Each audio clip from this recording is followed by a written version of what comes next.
So let's try this doozy of a question. We don't even know where the point is. Just like this one, we don't know the exact point, and we're asked to figure this point out. The point B, comma 5, so we'll just write in that x is b and y is 5. This point is on the graph of y equals x squared plus 3x plus 1. And we want to find what b is. Well, we do have some information. It follows this formula. So let's write down the formula.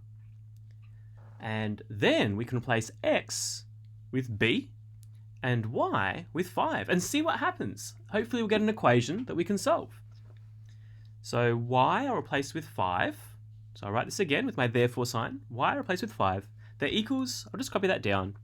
The x is b now, so I'll replace that x with b and copy that squared, plus 3b plus 1. So very similar, I've just replaced x with b. Okay, now we need to solve this. And this is a quadratic, so we need to get everything over to one side. Most of the stuff is on this side, so let's get rid of this 5 term. If you're moving terms, you can imagine it as a positive 5 term.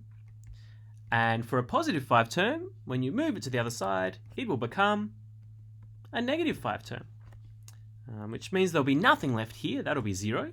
I can copy down the equals and all of this stuff, but that plus 5 will turn into a minus 5.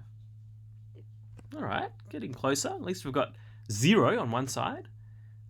This doesn't look quite like a quadratic because I'd like to put these two terms into one. And sure enough, I can simplify it. If I have positive 1 and subtract 5, I get negative 4. So everything else will copy down, but positive 1 take 5 is negative 4. And now we need to solve this. I'm going to skip over this pretty quickly, but you should go back and look at how to solve quadratics and use the sum and product rule. We're looking for two numbers that have a sum of positive 3 and a product of minus 3. So look back and practice that skill of the sum and product rule to get some more practice with that. But can you think of two numbers that add to be positive 3, but you multiply them to give negative 4? The answers are positive 4 and negative 1.